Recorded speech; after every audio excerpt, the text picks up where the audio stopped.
The war had lasted 18 months when General So Young stood before the assembled commanders of humanity's military forces.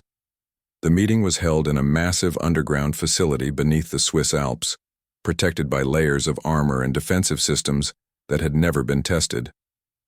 "Gentlemen and ladies," she began, "Operation Persistence begins today. For over a year we have been responding to Vorthak attacks. Today, we become the hunters." Admiral Seok Jin looked at the tactical displays showing Vorthak positions across known space. "General, our intelligence indicates they have fortified positions on 67 worlds. Their fleet strength is estimated at over 2,000 ships. And they think those fortifications will protect them," So Young replied with a cold smile. "They still don't understand what they're fighting. Admiral, initiate the deep strike protocol." Across human space, special forces teams that had been training in secret for months began their missions. These were not conventional soldiers.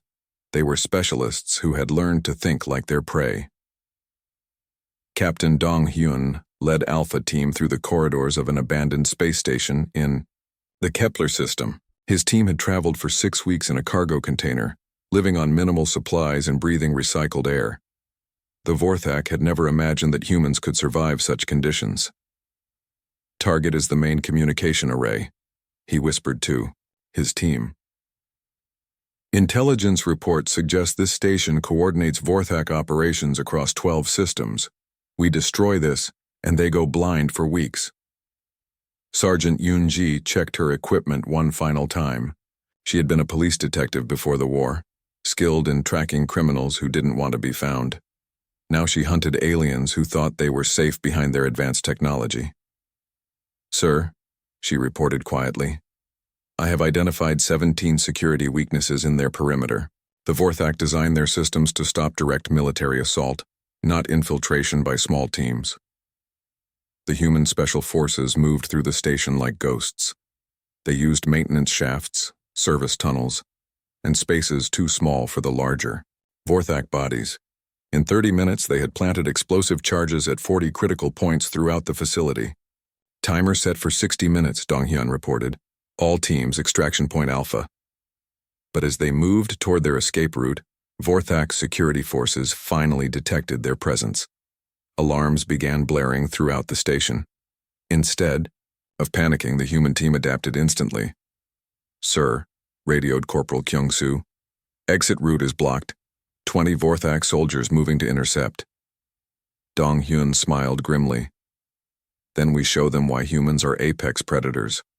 All teams, pattern. Hunter 7. The human soldiers disappeared into the station's infrastructure, using their smaller size and superior knowledge of the facility to set ambushes. The Vorthak searched for them using standard military tactics, moving in organized formations and checking obvious hiding places. They never found the humans. Instead, the humans found them. One by one, Vorthak soldiers disappeared from their formations, taken down by attackers who struck from impossible angles and vanished before reinforcements could arrive. "This is Squad Leader Morthak," came a panicked transmission. "We are under attack by invisible enemies. Request immediate reinforcement." "Squad Leader, identify your attackers," replied the station commander. "Sir, we cannot see them. They appear from the walls, from above, from below. They are not fighting like soldiers. They are hunting us like animals." When the explosives detonated, the communication station was completely destroyed. Dong Hyun's team escaped in the chaos, but they left behind a message that would haunt the Vorthak forces. Humans had learned to hunt in the aliens' own territory. Intelligence Officer Yoon-ji had returned to Earth with a new mission. Her detective skills had been adapted for military intelligence, and she had discovered something that would change the entire war. "General So Young," she reported, "we have cracked the Vorthak social structure. Their military hierarchy is based on family connections and social status, not just merit. If we target specific individuals, we can cause psychological breakdown in their command structure." So Young studied the intelligence files. "Explain." "Sir, Vorthak society is built on complex family bonds. Each military commander has relatives serving throughout their empire. If we capture or eliminate key family members, the commanders become emotionally unstable and make poor tactical decisions. This was warfare at a level the Vorthak could not comprehend. The humans were not just attacking military targets. They were attacking the psychological foundations of Vorthak society. Strategic analyst Kyung-soo had spent months studying captured Vorthak equipment and communication intercepts. His background as a university researcher had taught him to find patterns in complex data. "General," he reported, "I have identified the critical weakness in their supply system. The Vorthak rely on centralized manufacturing and distribution. If we destroy their 3 main supply hubs, their entire military operation will collapse within weeks." "Where are these hubs located?" So Young asked. "Sir, 2 are in heavily defended systems with massive fleet protection. But the 3rd is in a system they consider completely secure, their homeworld." So Young looked at the tactical data with interest. "They wouldn't expect an attack on their home system." "No, sir. Their military doctrine assumes that inferior species will defend their own territory, not attack the enemy's home. They have never faced an opponent willing to take the war to them." Field Commander Tae Jin received reports of human activity that defied all military logic. His forces were under attack across dozens of worlds, but the attacks followed no pattern he could understand. "Sir," his intelligence officer reported, "we have confirmed human military operations on 43 different worlds simultaneously." "But sir, that should be impossible. They don't have enough ships to maintain that many operations." Tae Jin studied the tactical displays with growing horror. "How are they doing it?"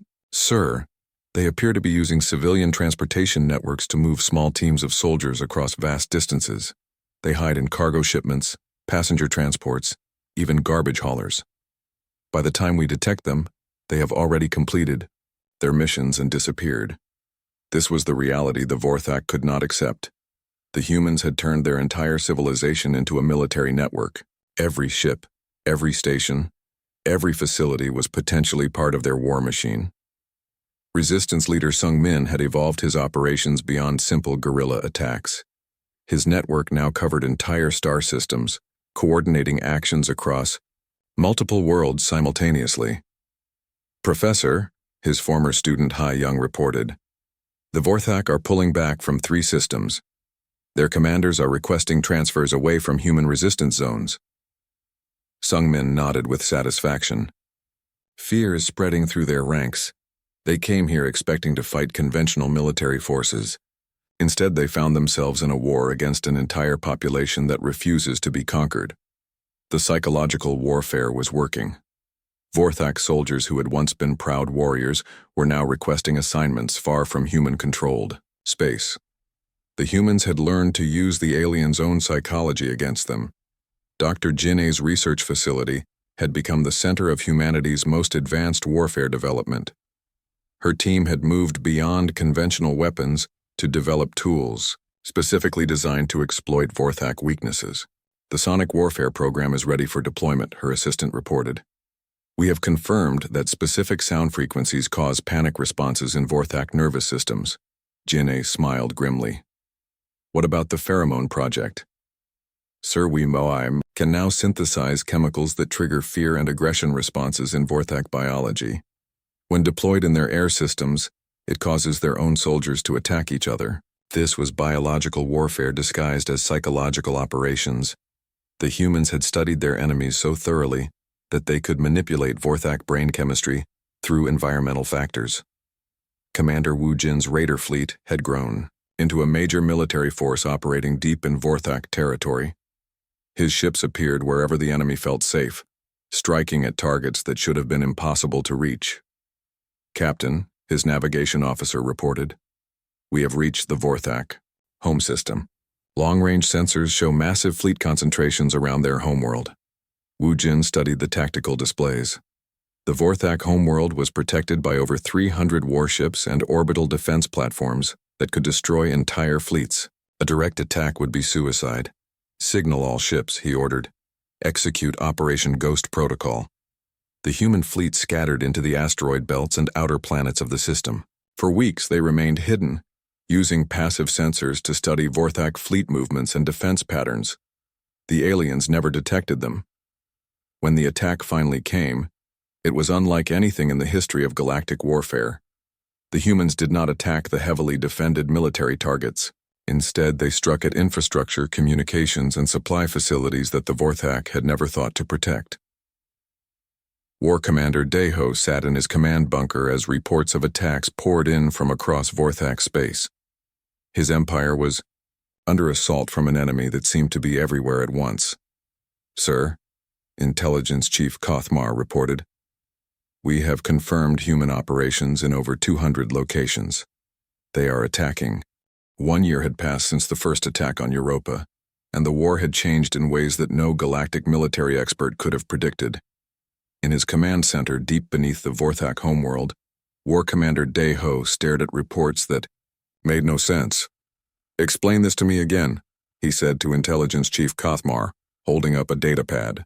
"How did the humans learn to counter our plasma shield technology in just 3 months?" Kothmar shifted uncomfortably. "Sir, they captured one of our damaged cruisers after the Battle of Titan. Within weeks they had developed new weapon frequencies that bypass our standard shields." "But sir, that's not the strangest part." "Continue." "Sir, they didn't just copy our technology, they improved it. Their new shield designs are actually better than ours." Deho threw the datapad across the room. In his 50 years of military service, he had never encountered an enemy that adapted faster than the Vorthak Empire could develop new tactics. Every strategy that worked against the humans once failed when they tried it a second time. Lieutenant Hyunwoo had survived the early battles and was now leading Blue Squadron, a unit that had become legendary among human pilots.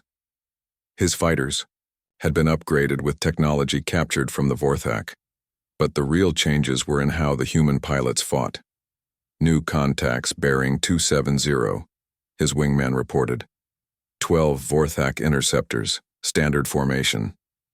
Hyunwoo smiled grimly. "Standard formation? They haven't learned yet. All flights, pattern Wolfpack 7. The human fighters scattered like a pack of hunting animals, then converged on the enemy formation from 6 different angles. The Vorthak pilots tried to maintain their disciplined formation, but the human attack pattern was designed to destroy organized resistance. Within minutes, 8 of the Vorthak fighters were destroyed. The remaining 4 fled in panic, their pilots screaming reports about insane human tactics over their radio frequencies. "Blue leader to base," Hyunwoo reported. "Enemy formation neutralized, no friendly casualties." The Vorthak are still using the same tactics they used 6 months ago. This was the problem the Vorthak could not solve. Their military doctrine was based on proven strategies that had worked for centuries. But the humans learned from every battle and developed new approaches faster than any species in galactic history. Dr. Boram had revolutionized battlefield medicine during her year of war service. Working in field hospitals across human space, she had developed techniques for keeping soldiers fighting with injuries that should have killed them. "Doctor," her assistant called out as another wave of wounded arrived. "We have incoming casualties from the series operation. Multiple plasma burns and projectile wounds." Boram looked at the injured soldiers and saw something that would have horrified her a year ago. Humans who had been fighting for days without proper medical care, keeping themselves alive through willpower and basic first aid. "Set up emergency surgery stations," she ordered, "and prepare combat stims for anyone who can still hold a weapon."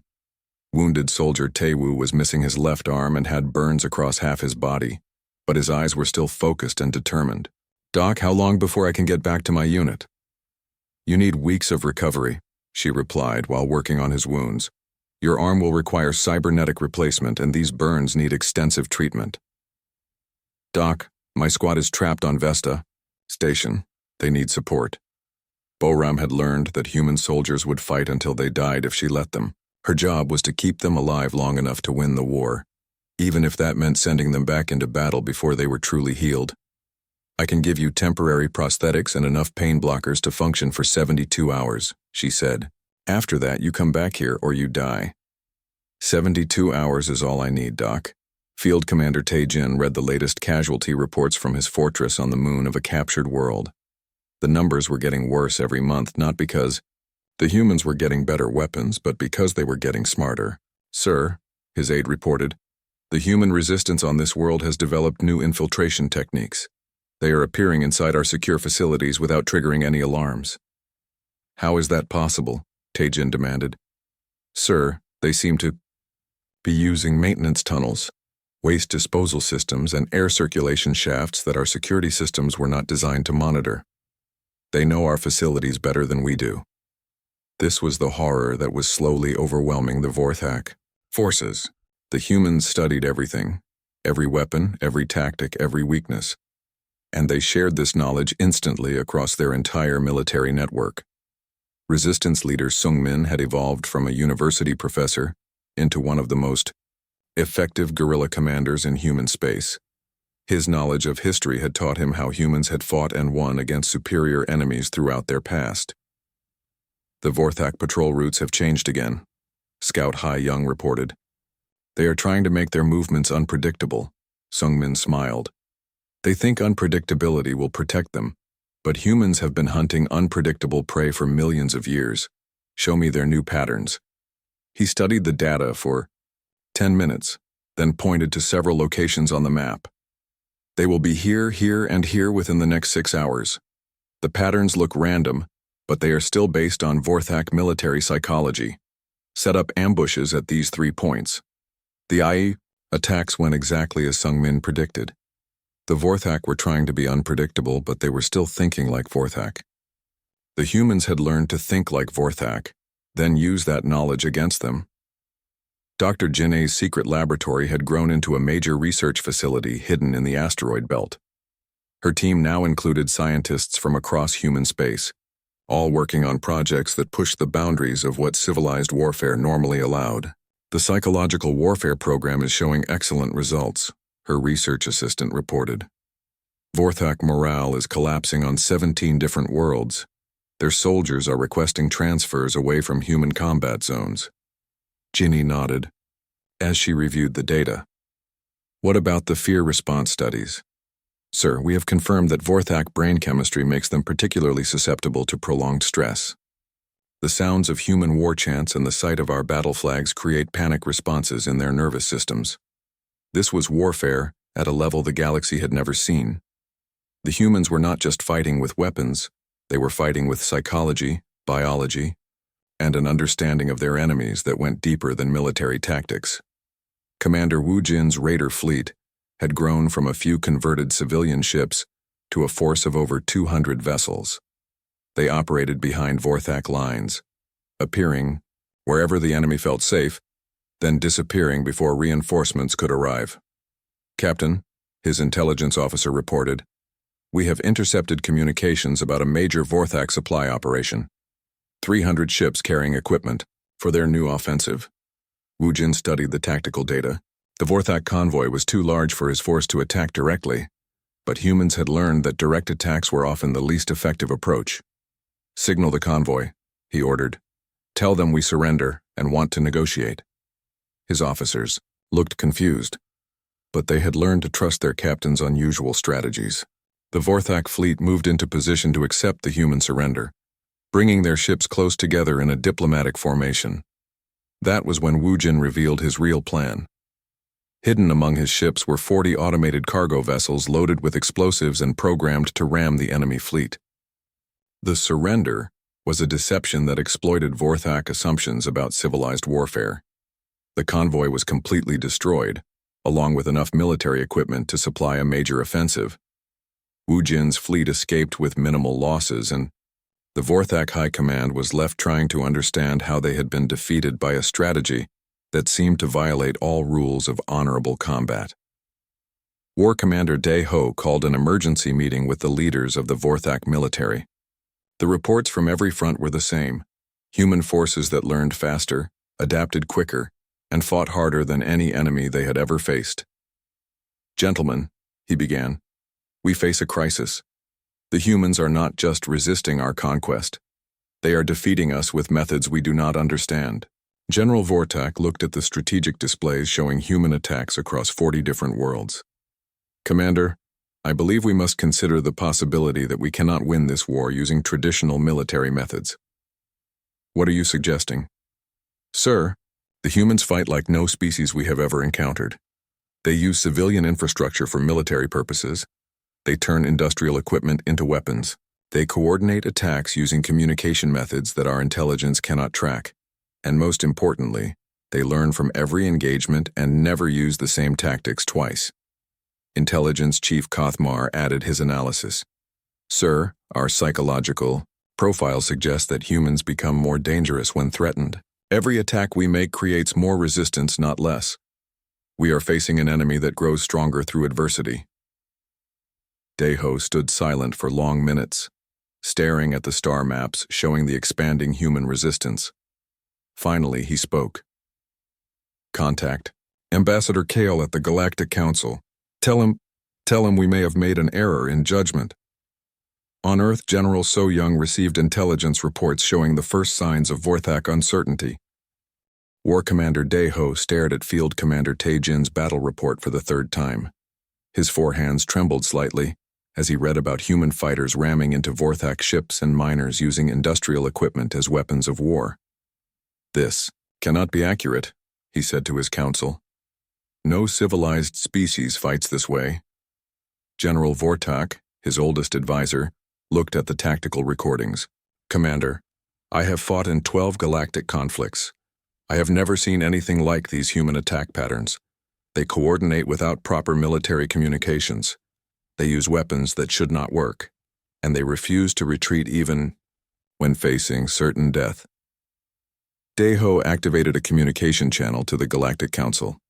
Ambassador Kale's face appeared on the screen, but his expression had changed. Where before there had been concern, now there was something that looked almost like pity. Ambassador Kale, Deho began, we have encountered the humans you warned us about. Their resistance is unexpected. Kale leaned back in his chair. War Commander, how many of your ships have you lost? 22 vessels in the first major engagement, Deho admitted reluctantly. And how many human ships did you destroy? 40. Kale was quiet for a long moment. Commander, you are thinking like a traditional military leader. You see 40 human ships destroyed and think you won a victory.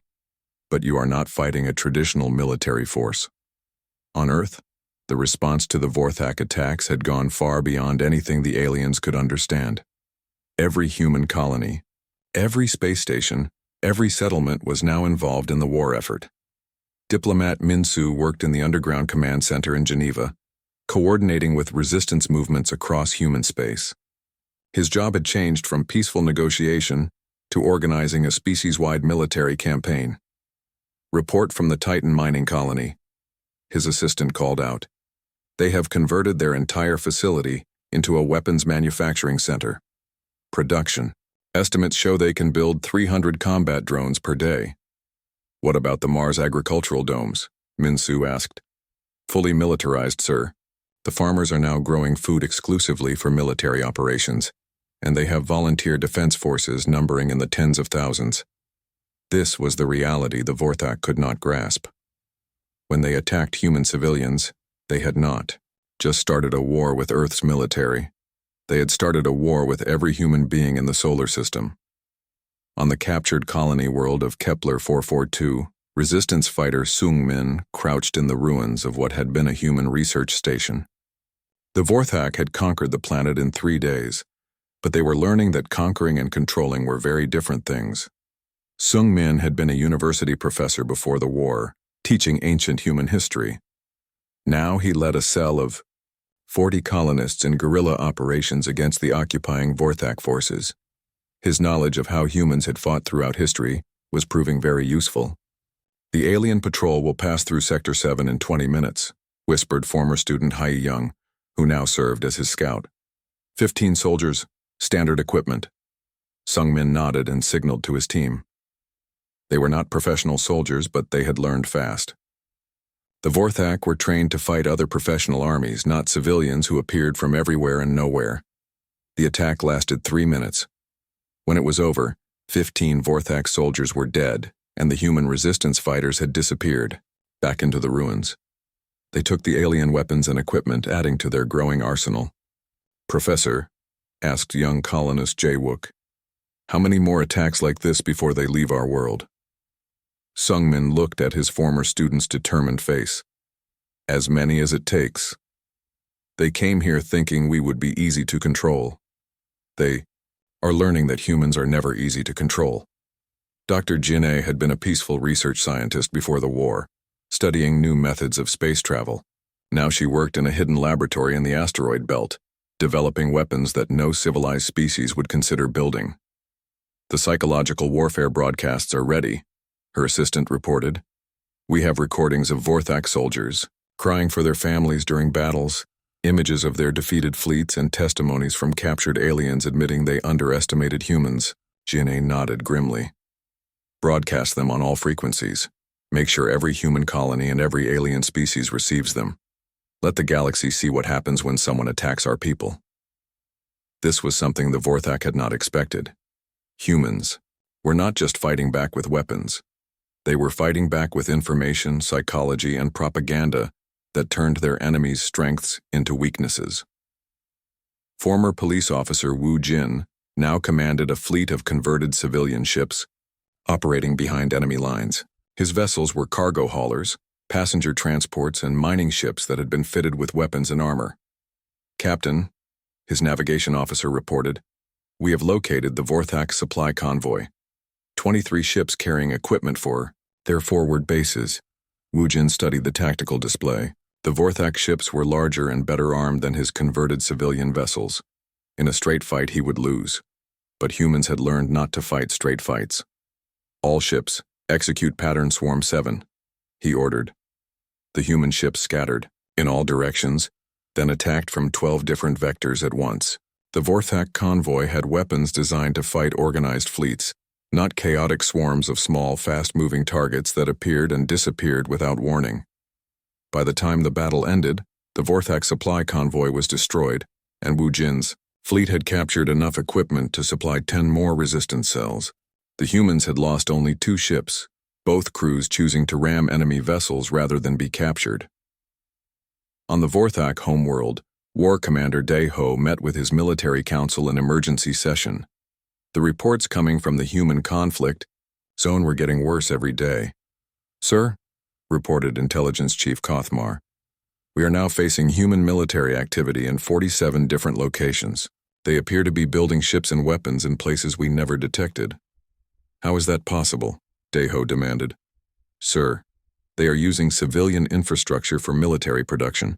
Passenger ship factories are building warships, food processing, plants are making ammunition. Even schools are training soldiers. General Vorthak looked at the strategic displays with growing concern. Commander, we face an enemy that has turned their entire civilization into a military force. Every human civilian is now a potential combatant. This was the reality that was slowly dawning on the Vorthak military leadership. They were not fighting the military forces of a single planet. They were fighting the combined will of an entire species that had decided to go to war. Field Commander Tae-jin received his new orders with a feeling of dread. War Commander Daeho wanted him to launch a major offensive against the Mars colonies, hoping to force the humans into a decisive battle where Vorthak's superior numbers and technology could win. Sir, his tactical officer reported as they prepared for the attack. Long-range sensors are detecting unusual activity around Mars. The humans appear to be moving large numbers of ships into the area. Tae-jin studied the sensor readings. The human fleet positioning made no sense by traditional military doctrine. Ships were scattered across the entire Mars orbital zone with no clear command structure or battle formation. Begin the attack, he ordered, knowing he had no choice but to follow his commander's orders. What Tae-jin did not know was that General So-young had spent weeks studying Vorthak military tactics and psychology. She understood that they expected humans to fight like other civilized species, with organized fleets and predictable strategies. Instead, she had created something entirely new. Every ship in the human fleet had independent orders and objectives. There was no single command structure for the Vorthak to target, no formation for them to break, no strategy for them to counter. When the Vorthak fleet arrived at Mars, they found themselves facing what could only be described as controlled chaos. Human ships attacked from every direction at once, using tactics that seemed random, but were actually carefully coordinated through methods the aliens could not understand. Sir, Taejin's communications officer called out in panic. The human ships are using civilian emergency frequencies, entertainment channels, and even children's educational broadcasts to coordinate their attacks. The battle raged for 6 days. The Vorthak lost 60 ships and nearly 8,000 soldiers. The humans lost 120 vessels, but their crews had fought with a determination that terrified the alien survivors. Taejin's final report to War Commander Dae-ho was brief. "Sir, we are not fighting a military force. We are fighting an entire species that has chosen war as their existence. I recommend immediate negotiations for peace." But Dae-ho was too proud to admit defeat. Instead, he called for reinforcements from the other conquered worlds of the Vorthak Empire. The war was escalating beyond anything the galaxy had seen in centuries. On Earth, General So-young read the latest intelligence reports with satisfaction. The Vorthak were bringing more forces into the conflict, which meant they were taking humans seriously as a threat. "Admiral Seok-jin," she said, "activate Phase 2 of the war plan. It's time to show them what humans do when we stop playing defense." Throughout human space, the message went out. The species that had once conquered a galaxy, General So-young stood on the bridge of the battleship Earth's Fury as it dropped out of hyperspace near Jupiter, her dark eyes fixed on the burning remains of Europa's mining colony below. The silence on the bridge was heavy with anger and grief. "Casualty. Report," she ordered quietly. Communications Officer Min-soo checked his displays. "Ma'am, we have confirmed deaths of 237 colonists. 63 survivors were taken prisoner by the alien forces. The mining facility is completely destroyed." So-young had served in Earth's military for 20 years. She had seen wars, but they were always between human nations with similar weapons and tactics. This was different. This was an attack on innocent civilians by aliens who thought humans were weak. "Any sign of the alien fleet?" she asked. "Long-range sensors show they retreated to the outer system, ma'am. Intelligence believes they are waiting to see our response." Young pilot Hyun-woo sat in his fighter cockpit in the ship's hangar bay, listening to the command channel. At 22 years old, he had never seen real combat. He had joined the military to serve his people, not expecting to fight aliens who killed miners. "All pilots to ready status," came the announcement. "Prepare for combat operations." Hyun-woo checked his weapon systems and thought about the recordings from Europa. The colonists had fought with mining equipment against professional soldiers. They had died protecting their home. Now it was his turn to protect humanity. Dr. Boram worked in the medical bay preparing for wounded soldiers. She had studied alien biology from the Galactic Council's medical exchanges. She knew Vorthak anatomy better than most humans, but she had never expected to use that knowledge to treat battle wounds. "Doctor," her assistant called out, "we are receiving the first casualty reports from the Europa rescue teams. The survivors they found were in bad condition. The Vorthak had not been gentle with their prisoners. Several miners showed signs of torture and experimentation. Boram worked to save them, but her anger grew with each patient." On the command, Deck Admiral Seok-jin studied tactical displays showing Earth's hastily assembled fleet. Ships were arriving from every human colony and military base. Cargo vessels had been fitted with weapons. Civilian transports carried soldiers and supplies. "Admiral," reported his tactical officer, "we have 300 ships ready for operation. More are arriving every hour." "What about the enemy fleet size?" Seok-jin asked. "Intelligence estimates 50 ships, sir. They appear to be waiting for reinforcements." Admiral Seok-jin had fought in several human conflicts, but he understood. This was different. The aliens had attacked without warning, without negotiation, without mercy. They had laughed at the Galactic Council's warnings about humanity. Now they would learn why those warnings existed. Field Commander Taejin watched from his flagship as more human ships continued to arrive near Jupiter. His initial report to War Commander Dae-ho had been dismissed as exaggeration. The High Command could not believe that primitive humans had caused so many casualties at Europa. "Sir," his communications officer reported, "we are receiving a transmission from the human fleet." "Put it on screen." General So-young's face appeared on the Vorthak display. Her expression was calm, but her eyes held a coldness that made Taejin uncomfortable. Vorthak forces, she began. You have attacked innocent human civilians without provocation. You have taken prisoners against all galactic conventions. I am General So Young of the Earth Defense Forces.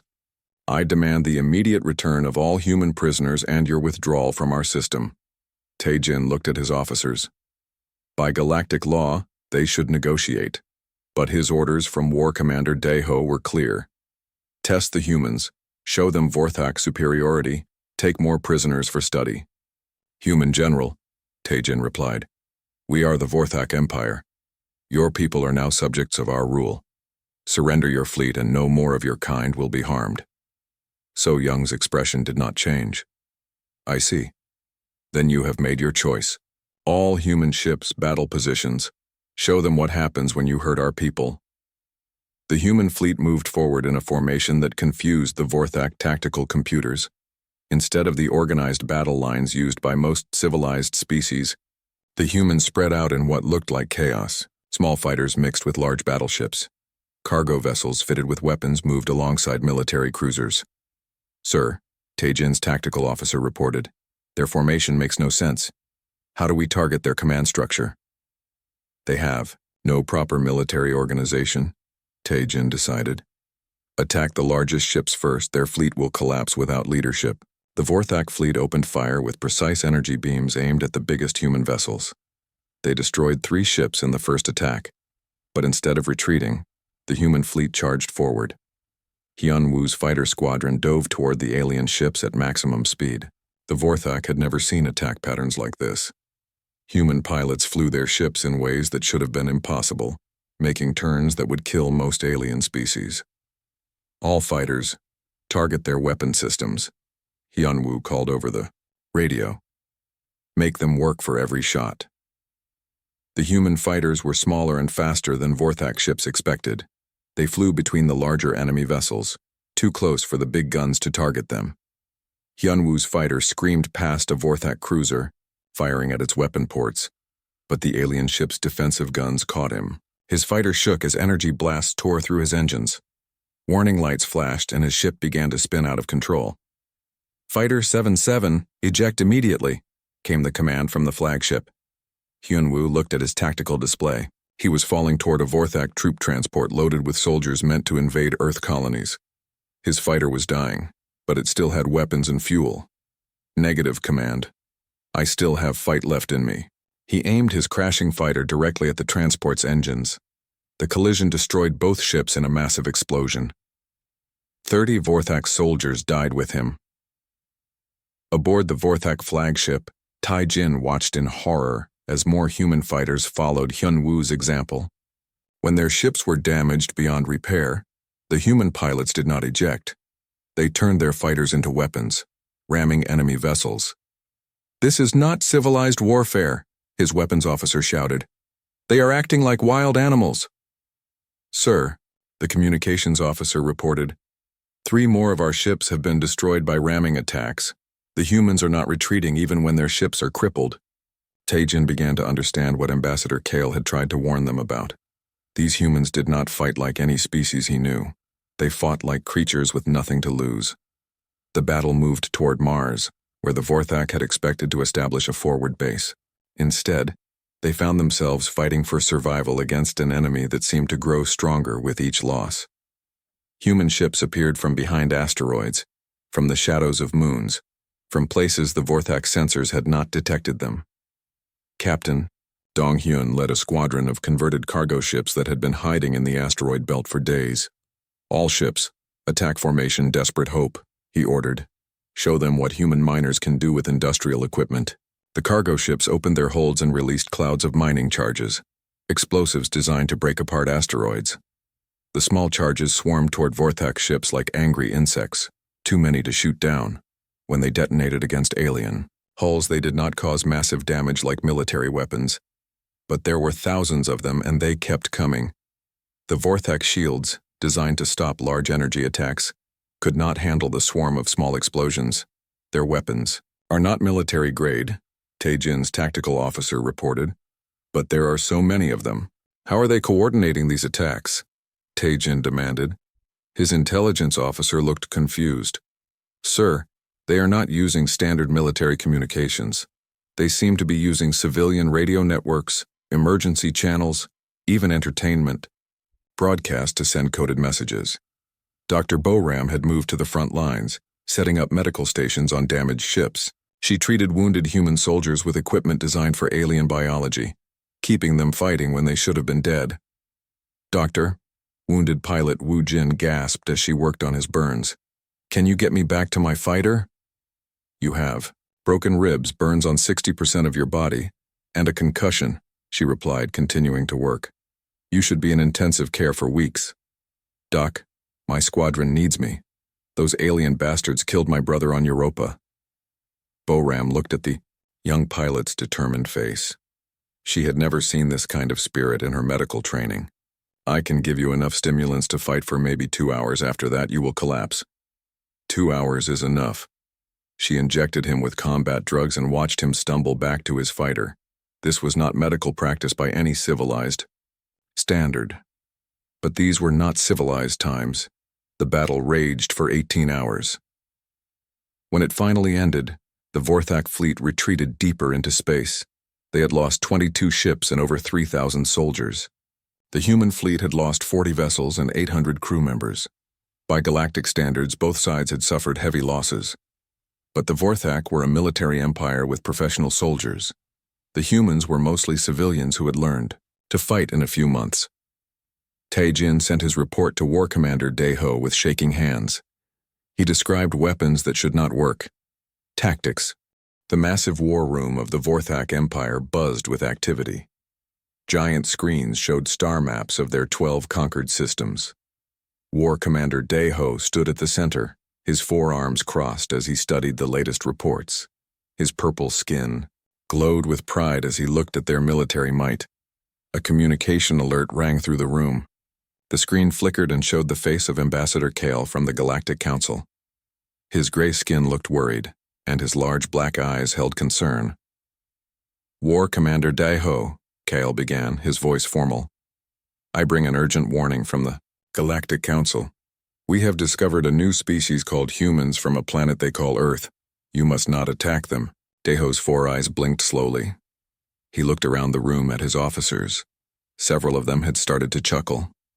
Field Commander Tae-jin, a younger Vorthak with bright purple markings, tried to hide his smile.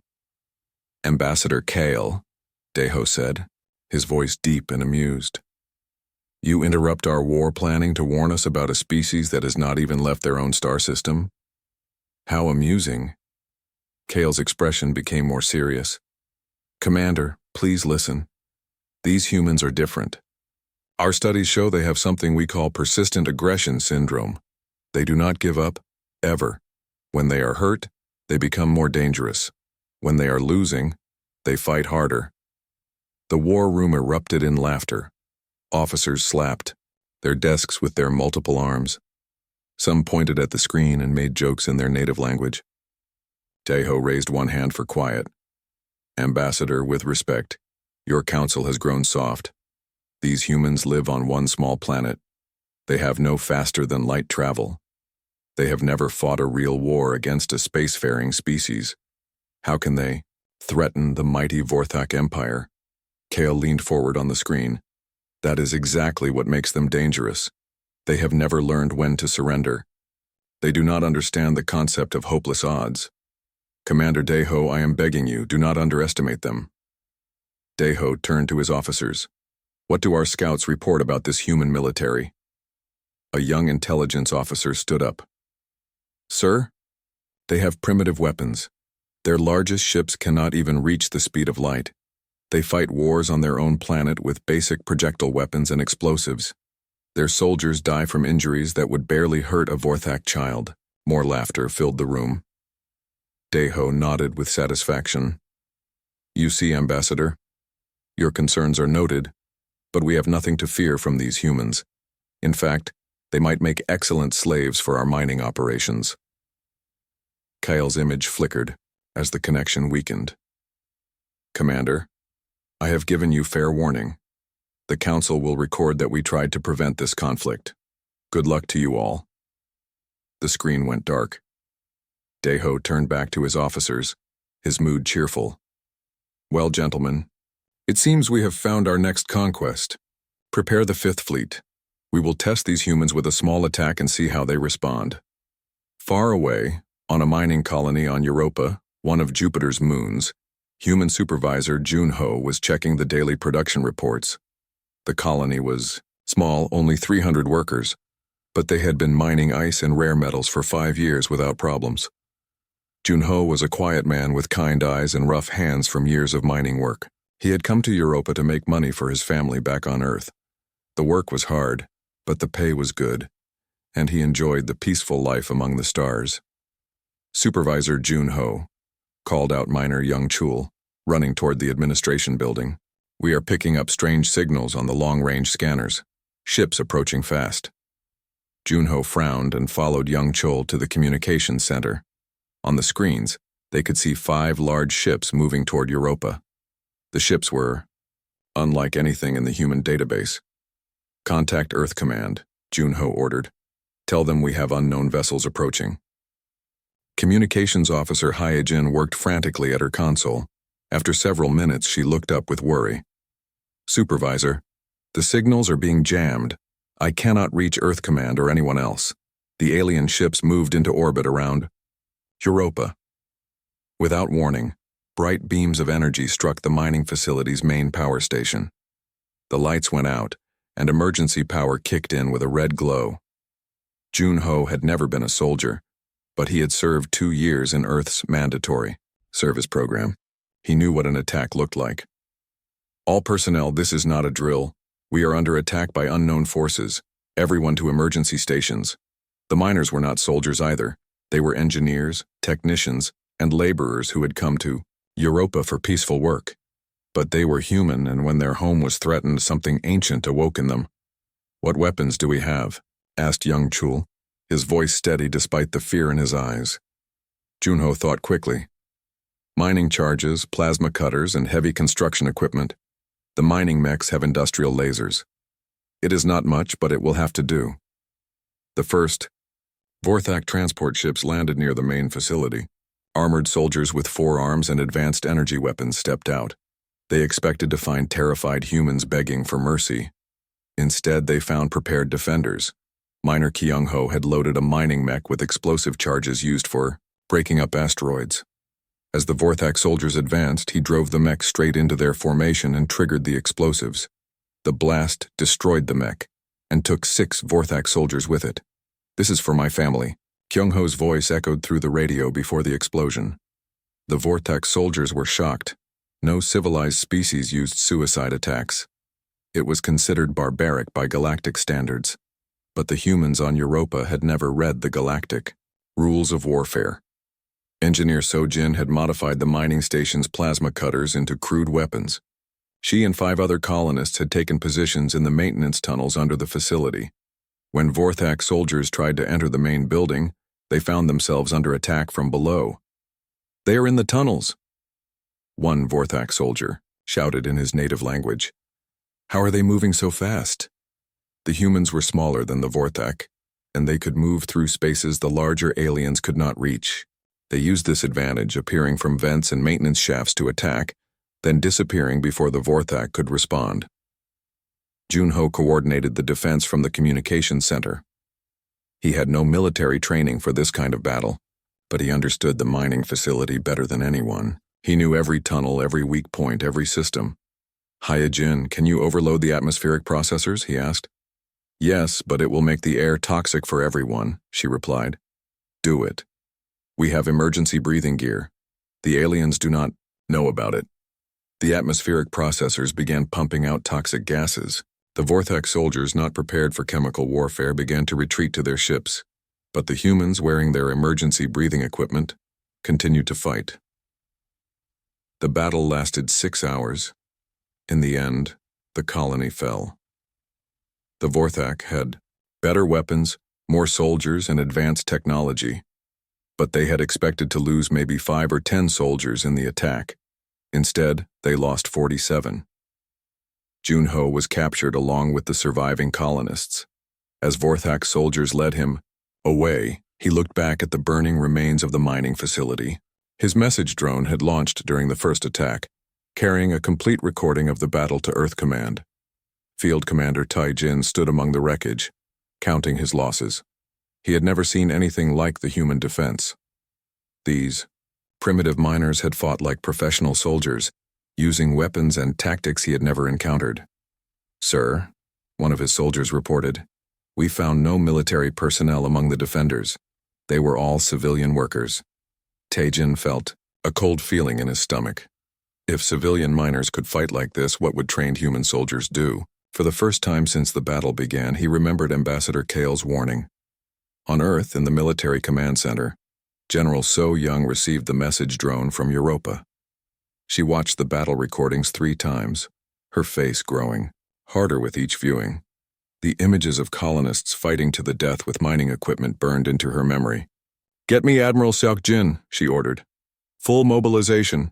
Every ship, every soldier, every resource we have. The aliens want a war. They are about to learn what happens when you attack human civilians." The message was sent to every human colony, every military base, every government on Earth. The response was immediate and total.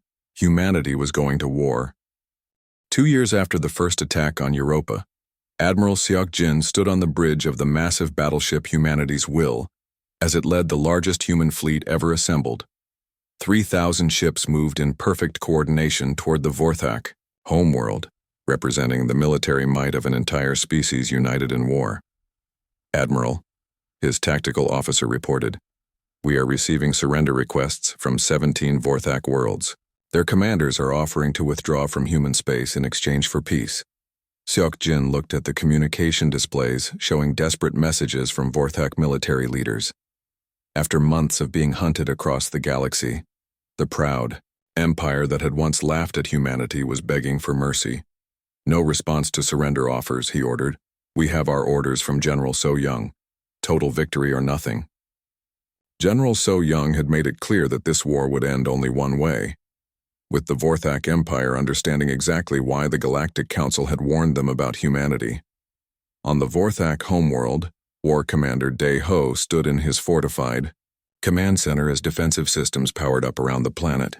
His once mighty empire was crumbling, but he still commanded over 500 warships and the most advanced planetary defenses in the galaxy. "Sir," reported his aide with obvious fear, "the human fleet is maintaining standard approach vector. They appear to be planning a direct assault." Dae Ho studied the tactical displays with confusion. After 2 years of fighting an enemy that never did what was expected, he found it hard to believe the humans would launch a conventional attack against his strongest defenses. "Prepare all defensive systems," he ordered.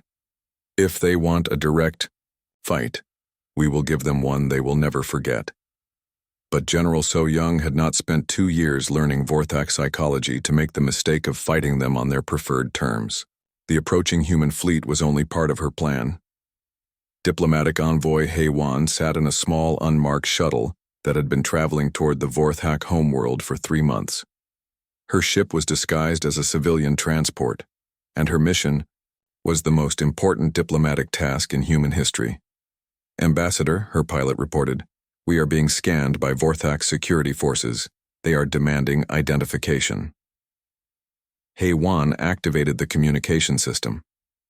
"Vorthak Defense Command, this is Ambassador Hae-Wan of the United Human Colonies. I am carrying a message from the Galactic Council and request permission to address War Commander Dae Ho directly." The response came quickly. "Human Ambassador, you will be escorted to the surface under heavy guard. Any hostile action will result in immediate destruction." Hae-Wan smiled.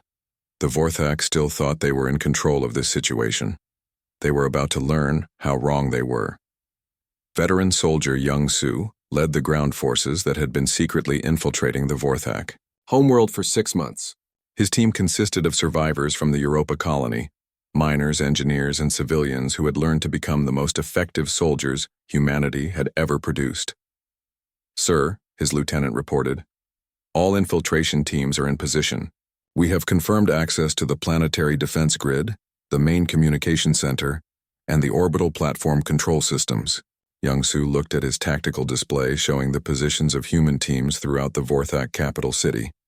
They had used the same techniques that had worked across the galaxy, moving through maintenance systems, hiding in civilian areas, and exploiting the aliens' assumptions about civilized warfare. "Stand by for General So Young's signal," he ordered. "Today we finish what they started at Europa." The human fleet took defensive positions around the outer planets of the Vorthak system, but they did not attack. Instead, they waited while Ambassador HFY was brought to the surface for her meeting with War Commander Daeho. In the Vorthak military headquarters, Daeho met with the human ambassador in a conference room surrounded by armed guards. He expected to negotiate terms for humanity's surrender after their fleet was destroyed by his superior defenses. "War Commander," HFY began calmly, "I bring greetings from the Galactic Council and a message from General So Young of the Human Defense Forces." "Speak your message, human," Daeho replied with what remained of his arrogance. "But know that your fleet cannot possibly defeat our home defenses." HFY activated a small holographic projector. "The message is simple, Commander. 2 years ago, Ambassador Kyle warned you about humanity. You laughed at that warning. Today you will understand why laughter was inappropriate." The hologram showed tactical displays from across the galaxy, Vorthak worlds under human occupation, alien fleets destroyed by human tactics, and the complete collapse of the empire that had once seemed invincible. "Your empire is finished, Commander," HFY continued. "Your military forces are scattered and demoralized. Your supply lines are destroyed. Your allies have abandoned you, but humanity offers you one final choice." Daeho looked at the displays with growing horror. The scope of his defeat was even worse than his intelligence reports had suggested. "What choice?" he asked quietly.